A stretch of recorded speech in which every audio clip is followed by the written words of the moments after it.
ప్రార్థన చేసుకుందాం.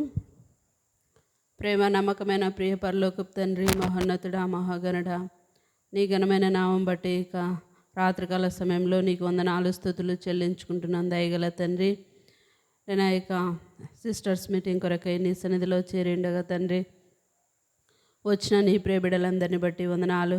నైనా ఇంకా నువ్వు రావాల్సిన వారిని మీరు త్వరపెట్టి నీ ఇంటికి నడిపించమని నీ సన్నిధిలో ప్రార్థించి వేడుకుంటున్నానయ్యా. దయగల తండ్రి, ఇక్కడ గడపగలిగే యొక్క సమయాన్ని మీరు దీవెనకరంగా, మహిమకరంగా, ఆశీర్వాదకరంగా చేయమని ప్రార్థిస్తున్న తండ్రి. ఆ విధంగా ప్రభా, పాటలు పాడే సమయాన్ని నేను మీరు మహిమకరంగా చేయండి. మా యొక్క గొంతుకులను తాకండి, మా స్వరాలను తాకమని ప్రార్థిస్తున్న తండ్రి. నీ నామానికి మహిమకరంగా ఉండునట్లు సహాయపడుతురండి ప్రభా. తిరిగి వాక్య పరిచయలో మీరు కృప చూపించండి. బలహీనరాలను ప్రభా, ఎందుకు పనికిరానటువంటి నన్ను, నిష్ప్రయోజకురాలను నైనా నీ శిలువ రక్తం చేత నన్ను కడగండి, పవిత్రపరచండి. నాలోని ప్రతి బలహీనతనంతటిని కూడా నేను మీ రక్తం చేత శుద్ధీకరించమని ప్రార్థిస్తున్న తండ్రి. దయగల మా తండ్రి ప్రభా, నీ యొక్క రెండంతల ఆత్మతో నన్ను నింపుతురమ్మని నీ సన్నిధిలో ప్రార్థించి వేడుకుంటున్నాను ప్రభా. మీరు సహాయపడుతురండి నైనా. ఇది నైనా నాతో మాతో మీరు మాట్లాడుతురమ్మని నీ యొక్క వాక్యం ద్వారా మమ్మల్ని దర్శిస్తురమ్మని ప్రార్థించి వేడుకుంటున్నాను ప్రభా. మేము సరి చేసుకునే జీవితాలు కలిగి ఉండినట్లు సహాయపడుతురండి. దయగల తండ్రి, వాక్యానుసారమైన జీవితం మేము జీవించినట్లు నేను మాకు నేర్పించమని నీ సన్నిధిలో ప్రార్థించి వేడుకుంటున్నాను ప్రభా. ఆ విధంగా నన్ను మమ్మల్ని అందరినీ కూడా సిద్ధపరుస్తురమ్మని యేసుక్రీస్తు నామంలో స్తుతించి ప్రార్థించి అడిగి వేడుకుంటున్నాం తండ్రి, ఆమేన్.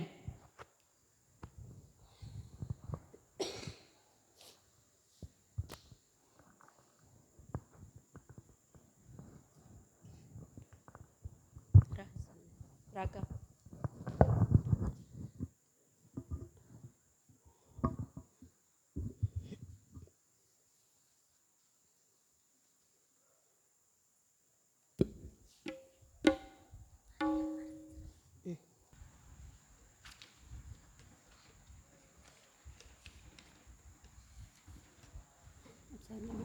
వచ్చాను లేక మీకు పట్టుకు అలవాటు అవుతాను.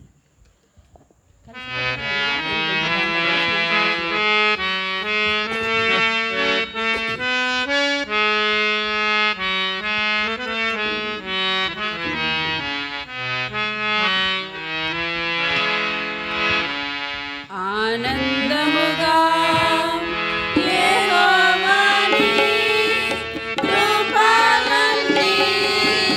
అన్ని కాలములందు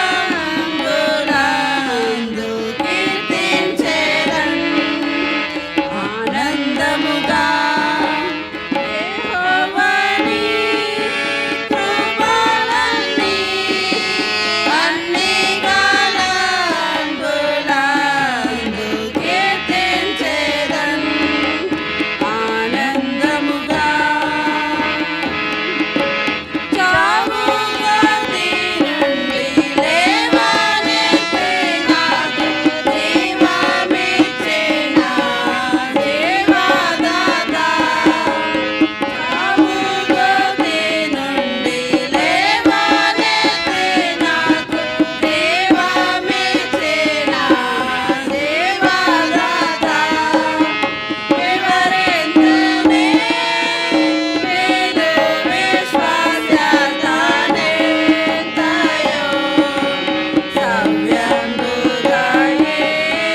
సంఖ్య 703, కొత్త పాటల పుస్తకంలో 703. ప్రభువా నీవే నమ్మకమైన సామర్థ్యుడవు.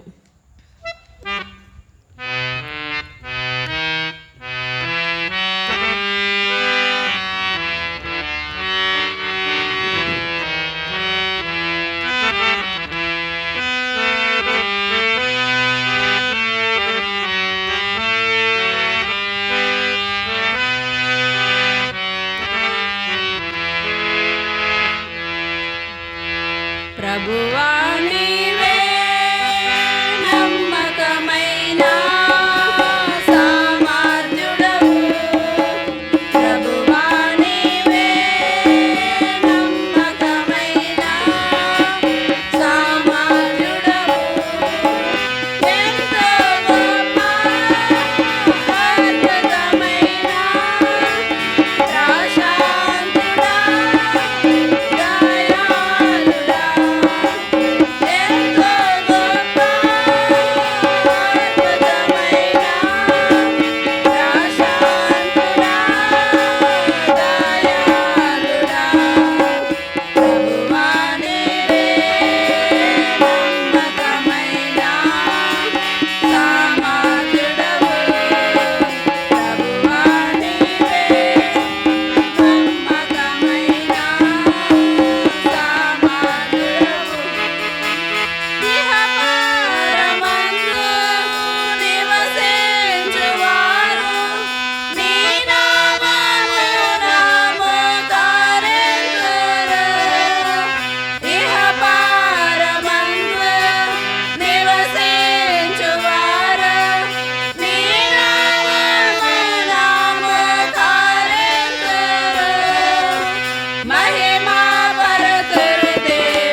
యేసుక్రీస్తు నామం అందరికీ వందనములు.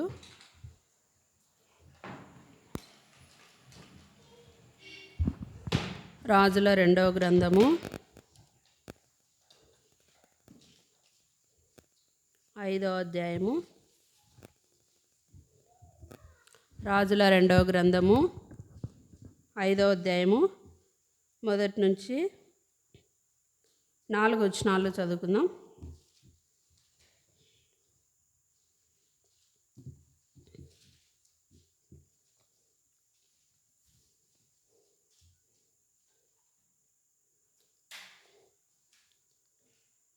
రాజుల 2వ గ్రంథము 5వ అధ్యాయము మొదటి నుంచి 4 వచనాల వరకు మనమందరం కలిసి చదువుకుందాం. సిరియా రాజు సైన్యాధిపతి అయిన నయమాను ఒకడుండెను. అతని చేత అందరం కలిసి చదువుకుందాం. అతని చేత యెహోవా సిరియా దేశమునకు జయము కలుగజేసిండెను గనుక అతడు తన యజమానుని దృష్టికి గనుడై దయ పొందినవాడాయను. అతడు మహాపరాక్రమశాలి అయ్యుండెను గాని అతడు కుష్ఠరోగి. సిరియనులు గుంపు గుంపులుగా బయలుదేరి ఇశ్రాయేలీల దేశం మీదికి పోయిండిరి. వారు అచ్చటి నుండి ఒక చిన్నదాన్ని చెరగొని తేగ అది నయమాను భార్యకు పరిచారం చేయుచుండెను. అది షోమ్రోన్లోనున్న ప్రవక్త దగ్గర నా ఏలినవాడు ఉండవలెనని నేనెంతో కోరుచున్నాను. అతడు నా ఏలినవానికి కలిగిన కుష్ఠరోగంను బాగు చేయనని తన యజమానురాలితో అనెను. తిరిగి 10వ వచనము తర్వాత 14 నుంచి 16. 10వ వచనము 1 మళ్ళీ 14 నుంచి 16 వచనం. ఎలీషా, నీవు యోర్దాను నదికి పోయి 7 మార్లు స్నానం చేయుము, నీ ఒళ్ళు మరలా బాగై నీవు శుద్ధుడవగదువని అతనితో చెప్పుటకు ఒక దూతను పంపెను. తిరిగి 14 వచనం నుంచి 16 వరకు చదువుకుందాం. అతడు పోయి దైవజనుడు చెప్పినట్లు యోర్దాను నదిలో 7 మార్లు మునగగా అతని దేహము పసిపిల్ల దేహం వలెనై అతడు శుద్ధుడాయెను. అప్పుడు అతడు తన పరివారంతో కూడా దైవజనుని దగ్గరకు తిరిగి వచ్చి అతని ముందర నిలిచి, చిత్తగించుము, ఇశ్రాయేలులోనున్న దేవుడు తప్ప లోకమంతటి యందును మరి ఒక దేవుడు లేడని నేను ఎరుగుదును. ఇప్పుడు నీవు నీ దాసుడైన నా యొద్ద బహుమానం తీసుకొనవలసిందని అతనితో చెప్పగా, ఎలీషా, ఎవని సన్నిధిని నేను నిలబడి ఉన్నానో ఇశ్రాయేలీల దేవుడైన ఆ యెహోవా జీవం తోడు నేను ఏమీ తీసుకొననెను.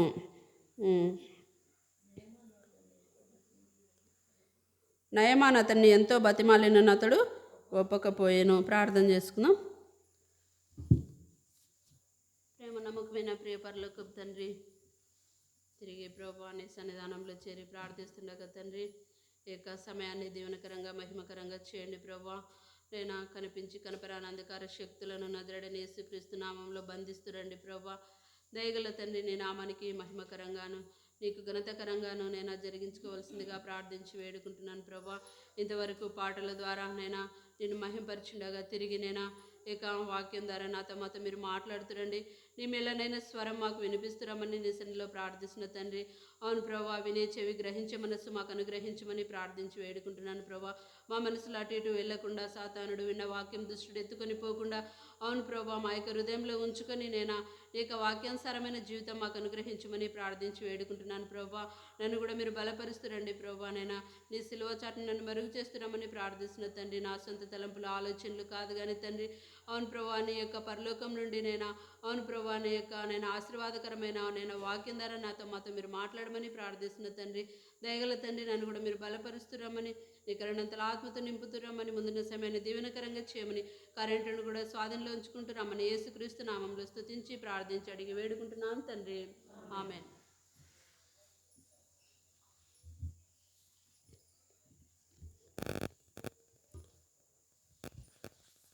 రెండో రాజులు 5వ అధ్యాయము మొదటి వచనము. సిరియా రాజు సైన్యాధిపతి అయిన నయమాను ఒకడుండెను. అతని చేత యెహోవాయే సిరియా దేశమునకు జయం కలుగజేసిండెను గనుక అతడు తన యజమాని దృష్టికి గనుడై దయ పొందిన వాడాయను. అతడు మహాపరాక్రమశాలి ఉండెను కానీ అతడు కుష్ఠరోగి. ఇంకా 2వ వచనం. సిరియనులు గుంపు గుంపులుగా బయలుదేరి ఇశ్రాయేలు దేశం మీదికి పోయిండిరి. వారు అచ్చటి నుండి ఒక చిన్నదాన్ని చెరగొని తేగ అది నయమాను భార్యకు పరిచారం చేయుచుండెను. ఇక్కడ ఇశ్రాయేలు దేశపు ఒక చిన్న దాని గురించి మనము ఈరోజు ధ్యానించుకుందాము. ఇక్కడ సిరియా రాజు సైన్యాధిపతి ఉన్నాడు. ఈ లేఖనం మనకు అందరికీ తెలిసినది, నయమాను కుష్ఠరోగం గురించి. కానీ ఈ యొక్క చిన్నదాని ద్వారా ఎంత గొప్ప కార్యము, ఎంత అద్భుత కార్యం జరిగింది అనేది మనము ఈరోజు ధ్యానించుకుందాం. ఇక్కడ సైన్యాధిపతి రాజుకు సైన్యాధిపతి నయమాన్ అనే వ్యక్తి ఉన్నాడు. అతడు మంచి పరాక్రమం గలవాడు. అతడు తన యజమానుని దృష్టికి గనుడు, దయ పొందినవాడు. అయితే అతనికి ఒక బలహీనత ఉన్నది. ఒక జబ్బు, అది కుష్ఠరోగం.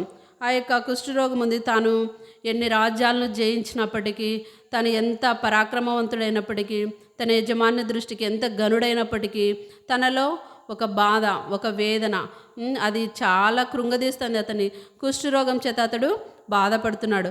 ఆ బాధ నుండి నివారణ పొందాలంటే ఎంతో ప్రయాసపడి ఉంటాడు అతడు. ఆ యొక్క కుష్ఠరోగం కలిగి ఉన్నాడు. అదే సమయంలో సిరియనులు గుంపులుగా బయలుదేరి ఇశ్రాయేల్ దేశం మీదకి వెళ్ళి ఆ ఇశ్రాయేల్ దేశంలో కొందరిని చెర తీసుకొని వచ్చినారు. ఆ యొక్క వచ్చిన వారిలో ఈ యొక్క చిన్నది కూడా ఉన్నది, చెరగొని తేగ, ఒక చిన్నదాన్ని, వారు అచ్చటి నుండి ఒక చిన్నదాన్ని చెరగొని తేగ, అది నయమాను భార్యకు పరిచారము చేయుచుండెను. ఇక్కడ చెరగొనిపోయి అంటే వాళ్ళ దేశానికి, ఇశ్రాయేల్ దేశంలో నుండి సిరియా దేశానికి చిన్న బిడ్డను తీసుకొని పోయినారు. ఆ చిన్నదాన్ని తీసుకొని పోయినారు. అది తీసుకొని పోయిన తర్వాత వాళ్ళు శత్రువులు, ఇశ్రాయేలీలు ఈ సిరియనులకు శత్రువులు కాబట్టి తీసుకొని పోయి వాళ్ళను మంచి స్థలంలో ఉంచుతారా? ఒక ఉన్నతమైన స్థలంలో ఉంచరు. ఎందుకంటే వాళ్ళ శత్రువులు కాబట్టి వాళ్ళను పని మనుషుల్లాగా పని చేయించుకోవడానికి, కఠినమైన పనులు చేయించుకోవడానికి, ఇంకా అన్నిట్లకు కూడా ఒక బానిసలాగా వాడుకుంటారు. ఎందుకు?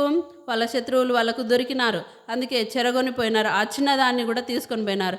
ఒక చెర జీవితం అంటే ఒక బానిస జీవితము ఆ బిడ్డ గడుపుతూ ఉంది. ఆ విధంగా ఆ యొక్క బానిస జీవితము ఆమె గడుపుతూ ఉంది.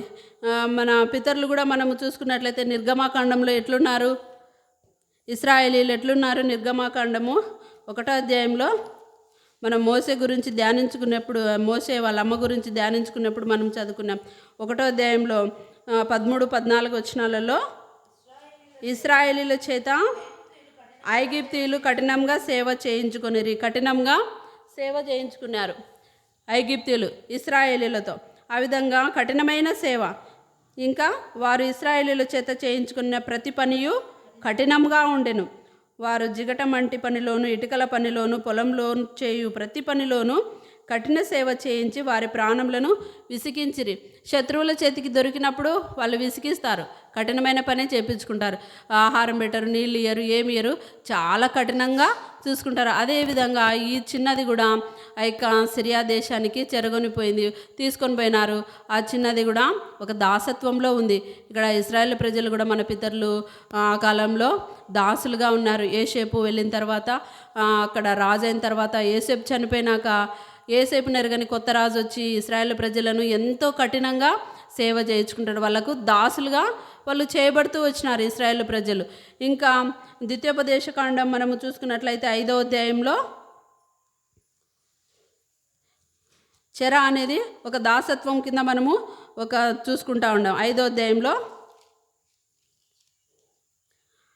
6వ వచనము, దాసుల గృహమైన ఐగుప్తు దేశంలో నుండి నిన్ను రప్పించిన నీ దేవుడైన యెహోవాను నేనే. చూడండి, మోషే ద్వారా దేవుడు ఆ యొక్క ఐగుప్తులో నుండి ఇశ్రాయేల్ ప్రజలను విడిపిస్తాడు. దాసుల గృహమైన, ఇక్కడ దాసత్వం అనే దాని గురించి మనము చూసుకుంటున్నాం. ఒక చెర అనే దాని గురించి మనము చూసుకుంటున్నాం. దాసుల గృహమైన ఐగుప్తు దేశంలో నుండి నిన్ను రప్పించిన నీ దేవుడైన యెహోవాయే తన యొక్క బలమైన హస్తం చేత, తన బాహుబలం చేత ఇశ్రాయేల్ ప్రజలను మోసే ద్వారా ఐగుప్తులో నుండి ఆ యొక్క దాసత్వంలో నుండి విడిపిస్తాడు.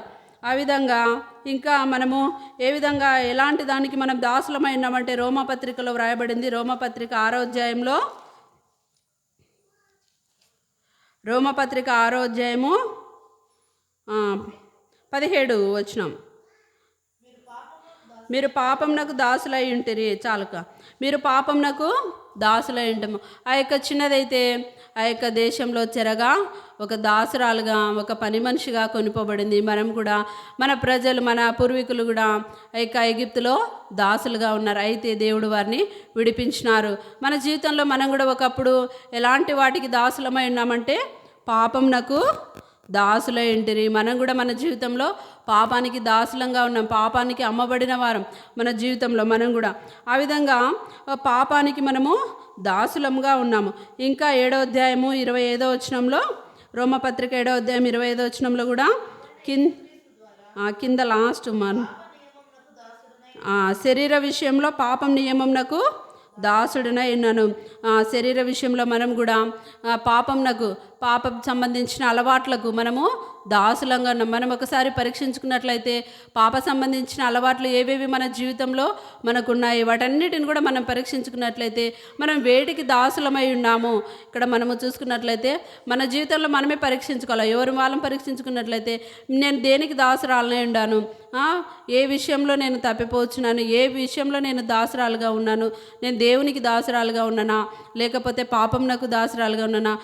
ఒక్కొక్కరికి ఒక అలవాటు, ఆ అలవాటుకు మనము దాసులంగా ఉన్నాం. ఇక్కడ ఈ చిన్నది కూడా ఇశ్రాయేలు దేశంలో నుండి విడిపింపబడిన ఆ యొక్క దేశంలో నుండి ఇశ్రాయేలు ప్రజలు ఐగుప్తులో నుండి విడిపించబడినారు, స్వతంత్రంగా ఉన్నారు, స్వతంత్రులుగా దేవుడు చేసినాడు. కానీ యుద్ధాలు జరిగి సిరియనులు ఆ యొక్క చిన్నదాన్ని చెరగొనిపోయి ఒక దాసురాలుగా ఒక పని మనిషిగా వాడుకుంటున్నారు. మన జీవితంలో మనం కూడా పాప నియమంనకు దాసులంగా మనము ఒకప్పుడు ఉన్నమారము. ఇంకా ఎవరైతే ఇంకా వేటికైతే దాసులుగా ఉన్నారో ఆ యొక్క దాసత్వం అనే కాడి కింద నుంచి దేవుడు మనల్ని విడిపించే దేవుడు. ఆయన రక్తాన్ని ఆశ్రయించినప్పుడు మన పాపమంతా కూడా ఒప్పుకున్నప్పుడు ఆ పాప దాసత్వం నుండి మనల్ని విడిపిస్తాడు. రోమపత్రిక 6వ అధ్యాయంలోనే 17వ వచనంలో, మీరు పాపంనకు దాసులై ఉంటిరి కానీ ఏ ఉపదేశ క్రమంనకు మీరు అప్పగింపబడితిరో దానికి హృదయపూర్వకంగా లోబడిన వారై పాపం నుండి విమోచింపబడి నీతికి దాసులైత్రి. ఇందుకు దేవునికి స్తోత్రం. చూడండి, ఏ ఉపదేశ క్రమంనకు మీరు అప్పగింపబడుతురో, ఏ దినాన దేవుడు మనతో మాట్లాడతాడో ఆ దినాన మనము మన పాపాన్ని ఒప్పుకోవాలా, మన పాపాన్ని విడిచిపెట్టాలా. ఎంతకాలం మనం వినడం విడిచిపెట్టడం కాకుండా దేనికైతే మనం దాసులంగా ఉన్నామో వాటిని మనము విడిచిపెట్టాలి. ఏ యొక్క ఉపదేశ క్రమానికి మీరు అప్పగింపబడుతురో దానికి హృదయపూర్వకంగా ఇక వాక్యం ద్వారా మనతో మాట్లాడినప్పుడు హృదయపూర్వకంగా మనము దాన్ని విడిచిపెట్టాల. లోబడిన వారై లోబడాల, మనం దేవుని వాక్యానికి లోబడాల. లోబడినప్పుడే ఆ యొక్క పాపం నుండి మనకు విడుదల. ఏ పాపంలో అయితే మనం కూరుకుపోయినామో ఆ పాపం నుండి దేవుడు మనకు విడుదల ఇస్తాడు. నీతికి దాసులుగా చేసుకుంటారు, పాపం నుండి మనల్ని విమోచిస్తారు. ఇంకా మనము చూసుకున్నట్లయితే రాజుల గ్రంథంలోనే ఇచ్చిన దాని గురించి మొదటగా చెర గురించి మనము చూసుకున్నాం. ఇంకా సిరియనులు గుంపులుగా బయలుదేరి 5వ అధ్యాయం 2వ వచనంలో ఇశ్రాయేల్ దేశం మీదికి పోయిండిరి. వారు అచ్చటి నుండి ఒక చిన్నదాన్ని చెరగొని తేగా అది నయమాను భార్యకు చెర చూసుకున్నాము. తర్వాత 2వదిగా నయమాను భార్యకు పరిచారం చేయుచుండెను. చూడండి, ఆ చిన్న బిడ్డ చిన్న పిల్లలే అని వాళ్ళు వదిలిపెట్టలే. వాళ్ళకు దయా కనికరం అనేది ఉండదు, కఠినమైన సేవ చేయించుకుంటారు. కాబట్టి ఇక్కడ ఆ నయమాను భార్యకు పరిచారం చేస్తుంది. తన యజమానురాలకి సైన్యాధిపతి అయిన ఆ యొక్క సైన్యాధిపతి అయిన నయమానుకు భార్యకు ఈ చిన్న బిడ్డ పరిచారము చేస్తూ ఉంది. ఎంత పరిచారం, ఎంత ఉపచారము ఆమె చేస్తూ ఉంది. మత్తయి సువార్త 5వ అధ్యాయంలో మనం చూసుకున్నట్లయితే ఆ పరిచారంలో కూడా ఆ బిడ్డ ఒక నమ్మకమైన బిడ్డగా చేస్తూ ఉంది. ఎంత నమ్మకం అంటే తన దేశాన్ని వదిలిపెట్టొచ్చింది, తన తల్లిదండ్రులను వదిలిపెట్టొచ్చింది, ఎక్కడో తెలియదు, ఆ తెలియని ప్రాంతంలో ఎంతో నమ్మకంగా పరిచారం చేస్తుంది. ఎంతో నమ్మకంగా ఆ బిడ్డ యజమానురాలికి పరిచర్య చేస్తుంది. ఇక్కడ మనం చూసుకున్నట్లయితే మత్తయి సువార్త 25వ అధ్యాయంలో దేవుడు తలాంతులు ఇస్తాడు. 14వ వచనం నుండి ఇక్కడ కింద 25 వరకు 26 వరకు రాయబడింది. ఒక మనుషుడు దేశాంతరం ప్రయాణమై తన దాసులను పిలిచి తన ఆస్తిని వారికి అప్పగించినట్లుండెను. ఒకనికి 5 తలాంతులు, ఒకరికి 2 తలాంతులు, ఒకరికి 1 తలాంతు ఇస్తాడు దేవుడు.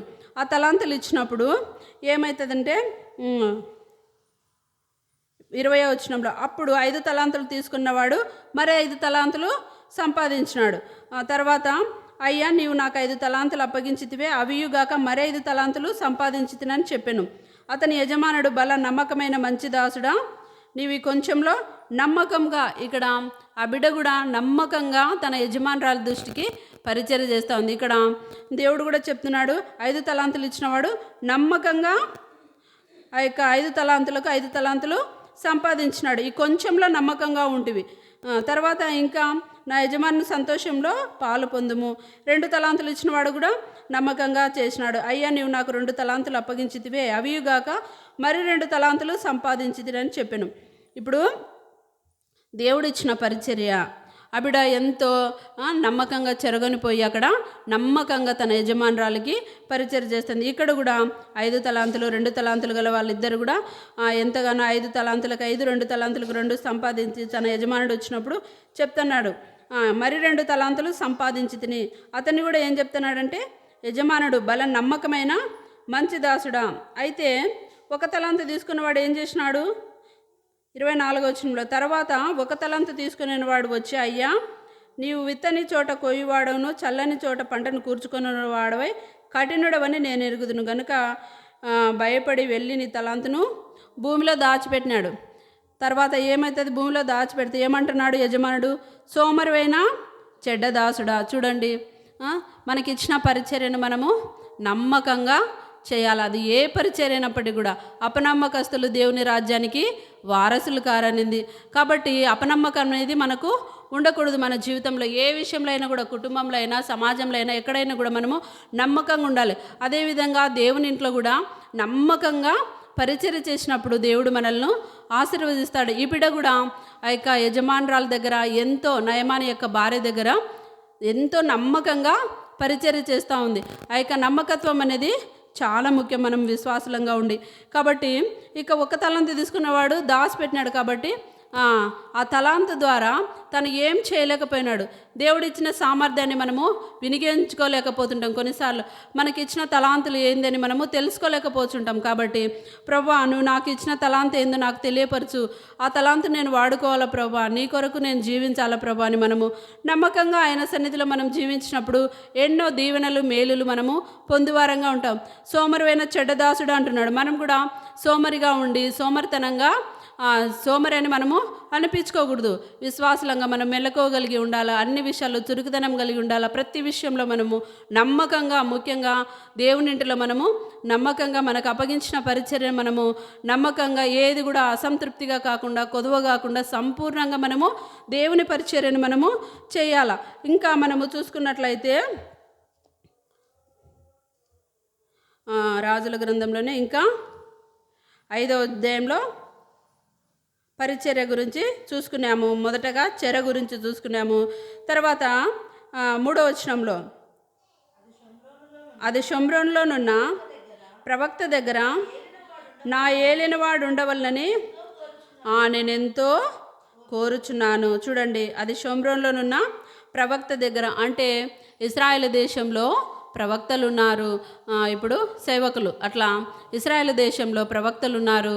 ఆ ప్రవక్త బాగు చేస్తాడు అని ఈ యొక్క చిన్నది దేవుని గురించి తన యజమానురాలికి తెలియజేసినదిగా ఉంది. తన దేవుని యొక్క గొప్పతనాన్ని, తన దేవుడు ఎలాంటి వాడు, ఏ విధంగా అద్భుత కార్యములు చేసినారు అన్నీ కూడా తన యొక్క యజమానురాలికి తెలియపరుస్తూ ఉంది. దేవుడు ఏ విధంగా ఎగిప్తులో నుండి తన పితరులను నడిపించిన విధానం, ఈ చిన్న బిడ్డ ఎంతగానో ఆ దేవునిలో పెరుగుతూ వచ్చింది. తన తల్లిదండ్రులతో భయభక్తులతో కలిగింది. కాబట్టి తను ఏ దేశంలో ఉన్నప్పటికీ, చెరగా కొనుపోబడినప్పటికీ తన దేవుని మర్చిపోలేదు. తన దేవుని యొక్క గొప్పతనం ఏదో ఇక్కడ తన యజమానురాలికి తెలియజేస్తుంది. సోమ్రోలో ఉన్న ప్రవక్త దగ్గర నా ఏలినవాడు ఉండవలనని చెప్తుంది. అంటే నా యజమానుడు అక్కడికి వెళితే బాగుపడతాడని ఆ బిడ్డ చెప్తాంది. ఎంత కనికరం చూడండి. పరాయి దేశంలో ఉంది. మనకైతే ఈ దేశంలో మనది కాని దేశంకి ఎక్కడన్నా వెళ్ళినప్పుడు ఆ దేశంలో నుండి ఎప్పుడు విడిపింపబడతామా అని అనుకుంటూ ఉంటారు. అక్కడ వాళ్ళ మేలు కోరరు. మన పరిస్థితి మనమే ఆలోచన చేస్తుంటాం, కానీ మన క్షేమమే ఆలోచన చేస్తుంటారు. కానీ ఆ బిడ్డ అయితే తన యొక్క క్షేమం కాకుండా ఆ యొక్క యజమాని యొక్క క్షేమము, అతని యొక్క ఆరోగ్యం గురించి ఎంతో దయగలిగినదిగా, ఎంతో ప్రేమ కలిగిన బిడ్డగా ఉంది. ఉంది. ఆమె చూసుకున్నట్లయితే మనము ఎంత దయ అంటే షోమ్రోన్లోనున్న ప్రవక్త దగ్గర నా ఏలినవాడు ఉండవల్లని నేను ఎంతో కోరుచున్నానంటే ఒక కోరిక కలిగింది, ఒక ఆశ కలిగింది. ఎందుకంటే తను నమ్మిన దేవుడు గొప్ప దేవుడు, ఇలాంటి వాటిని బాగు చేస్తాడు, మా దేశంలో ప్రవక్తలు ఉన్నారని ఆ బిడ్డకు ఎంతగానో నమ్మకం ఉంది. తను కళ్ళారా చూసింది, ఆ దేశంలోనే పుట్టింది కాబట్టి ఆ బిడ్డకు ఆ దేవుని గురించి తెలుసు, ఎంత గొప్ప దేవుడో తెలుసు. కాబట్టి యజమానురాలకి తన యొక్క దేవుని గురించి అంత కూడా తెలియచేసింది. తర్వాత అదే నిర్గమాకాండంలో మనం చూసుకున్నట్లయితే దేవుడు ఎలాంటి వాడని తెలుసుకుంది ఆ బిడ్డ. నిర్గమాకాండము 34వ అధ్యాయంలో 34 వచనంలో అతని ఎదుట యెహోవా అతని దాటి వెళ్ళుచు, యెహోవా కనికరము, దయ, దీర్ఘశాంతము, విస్తారమైన కృపాసత్యములు గల దేవుడైన యెహోవా. చూడు ఎట్లాంటి వాడంటే మన దేవుడు. యెహోవా కనికరము, దయ, దీర్ఘశాంతము, విస్తారమైన కృపాసత్యములు గల దేవుడు, కనికరం గల దేవుడు, దయగల దేవుడు, దీర్ఘశాంతం గల దేవుడు, ఇంత గొప్ప దేవుడని తన యజమానురాలకి అంత కూడా ఆ బిడ్డ తెలియజేస్తూ ఉంది. ఇంకా కీర్తనలు 107లో ఎలాంటి వాడు దేవుడని చెప్తా ఉందంటే ఇక్కడ 107లో యెహోవా 1వ వచనంలో యెహోవా దయాళుడు, యెహోవా దయాళుడు, ఆయన కృప నిత్యముండును. నిజంగా ఆయన కృప నిత్యముండును. ఆయన దయగల దేవుడు, ఆయన వాత్సల్యత చూపించే దేవుడు. విలాపవాక్యంలో ఉంది కదా, విలాపవాక్యం 3వ అధ్యాయంలో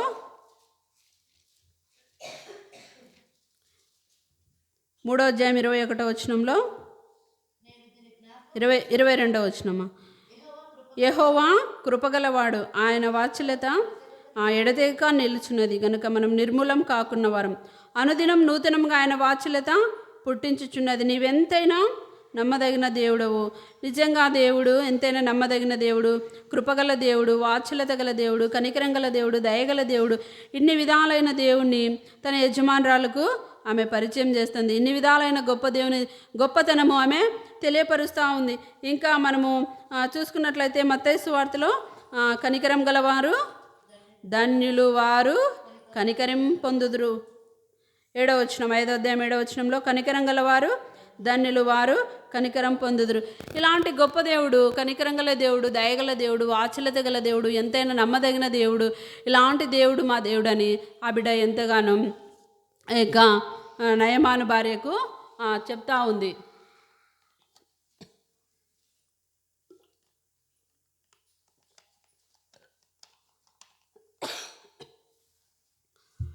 ఇంకా మనం చూసుకున్నట్లయితే అదే 5వ అధ్యాయంలో అది షోమ్రోన్లోనున్న ప్రవక్త దగ్గర నా ఏలినవాడు ఉండవల్లని నేను ఎంతో కోరుచున్నాను.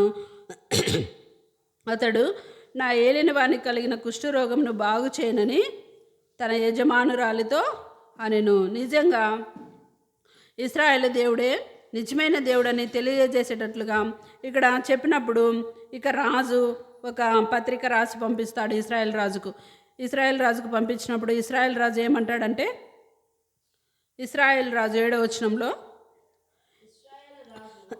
ఇశ్రాయేల్ రాజు ఈ పత్రికను చదివి వస్త్రములు చింపుకొని చంపుటకును బ్రతికించుటకు నేను దేవుడనా, ఒకనికి కలిగిన కుష్ఠరోగం మానుపునని నా యొద్దకు ఇతడు పంపుట ఏమని నాతో కలహంన కారణము అతడు ఎట్లు వెదకుచున్నాడో మీరు ఆలోచించడని. చూడండి, ఇశ్రాయేల్ రాజు బాగు చేస్తాడనేది ఏంది పని, అతడు రోగాన్ని మాన్పించుటకు బాగు చేయుటకు అని ఏంటి అని అతడు వస్త్రాలు చింపుకుంటున్నాడు. అయితే ఇశ్రాయేల్ రాజు తన వస్త్రములు చింపుకున్న సంగతి దైవజనుడైన ఎలీషాకు వినబడినప్పుడు చూడండి, ప్రవక్తకు తెలిసింది, ఇట్లా సిరియా దేశం నుండి సైన్యాధిపతి వచ్చినాడు, కుష్ఠరోగం చేత వచ్చినాడు అని చెప్పినప్పుడు అతన్ని నా యొద్దకు పంపించినప్పుడు ఆయన యొద్దకు వచ్చినప్పుడు ఎలీషా 10వ వచనంలో నీవు యోర్దాను నదికి పోయి 7 మార్లు స్నానం చేయము, నీ ఒళ్ళు మరలా బాగై నీవు శుద్ధుడవగదు అని అతనితో చెప్పుటకు ఒక దూతను పంపాను. చూడండి, ఎలీషా ఏం చెప్తున్నాడంటే యోర్దాను నదికి పోయి 7 మార్లు మునుగు నువ్వు శుద్ధుడవుతావు అన్నాడు. అయితే అతడు కోపగించుకుంటాడు. ఎన్నో అయితే అందుకు నయమాను కోపం తెచ్చుకొని తిరిగిపోయి ఇట్లా నేను అతడు నా ఎద్దుకు వచ్చి నిలిచి తన దేవుడైన యెహోవా నామమును బట్టి తన చెయ్యి రోగంగా ఉన్న స్థలం మీద ఆడించి కుష్ఠరోగం మానుపునని నేను అనుకొంటిని. దమస్కు నదులైన అబనాయిను ఫర్ఫరును ఇశ్రాయేలు దేశంలోని నదులన్నిటికంటే శ్రేష్టమైనవి కావా, వాటిలో స్నానం చేసి శుద్ధి నొందలేనా అని అనుకొని రౌద్రుడై తిరిగి వెళ్ళిపోయినాడు. చూడండి, వచ్చి నా మీద చేయి ఆడించి ఏమైనా ముట్టి బాగు తెచ్చాడేమో అనుకుంటే నదిలోకి వెళ్ళి స్నానం చేయని చెప్తున్నాడే. మా దేశంలో నదులు లేవా, ఎంతో శ్రేష్టమైన నదులు ఉన్నాయి కదా అని ఇతడు కోపగించుకుంటాడు. అయితే తన దాసుని ద్వారా అతనికి మళ్ళీ గ్రహింపు వస్తుంది. అయితే అతని దాసులలో ఒకడు వచ్చి, నాయన ఆ ప్రవక్త ఏదైనా గొప్ప కార్యం చేయమని నియమించినట్లా నీవు చేయకుందువా, అయితే స్నానం చేసి శుద్ధుడో కమ్మని మాట దానికంటే మేలు కాదా అని చెప్పినప్పుడు అతనికి కోపం వచ్చింది. ఎందుకు? ఆ చిన్నది చెప్తే నా భార్య వినింది, నా భార్య విని నన్ను ఇంత దూరం పంపించింది, ఇంత దేశానికి పంపించింది, ఇతడేదో వచ్చి నన్ను ముట్టి బాగు తెచ్చాడు అనుకుంటే అట్లా తాగకుండా నదిలోకి వెళ్ళి స్నానం చేయమంటున్నాడని చాలా కోపం తెచ్చుకున్నాడు, రౌద్రుడైనాడు. చూడండి, ఆ చిన్న బిడ్డ చెప్పిన మాటకు ఆ యొక్క సైన్యాధిపతి కూడా విధేయత చూపి వచ్చినాడు. కానీ ఇక్కడ పరిస్థితి ఆయనను ముట్టి తాకుతాడేమో అనుకున్నాడు, కానీ ఆ విధంగా జరగలే. ఆ యొక్క నదిలోనికి యోర్దాను నదికి పోయి స్నానం చేయమన్నప్పుడు కోపగించుకున్నప్పుడు ఒక దాసుడు ఏమంటాడంటే, వచ్చి ఏదైనా గొప్ప పని చేయమంటే చేస్తావు కదా, కాబట్టి నదిలో మునిగి స్నానం చేయమని చెప్పేది మంచిదే కదా, మేలే కదా అని చెప్తాడు. అప్పుడు అతడు పోయి దైవజనుడు చెప్పినట్లు యోర్దాను నదిలో 7 మార్లు మునగగా అతని దేహము పసిపిల్ల దేహం వలెనై అతడు శుద్ధుడాయను. చూడండి, దైవజనుడు చెప్పిన మాట ప్రకారము యోర్దాను నదిలోనికి వెళ్ళి 7 మార్లు మునిగి లేచినప్పుడు అతని దేహము పసిపిల్లలు పుట్టినప్పుడు ఎట్లుంటారో ఆ విధంగా అతని కుష్ఠరోగం అంతా కూడా నయమైపోయింది.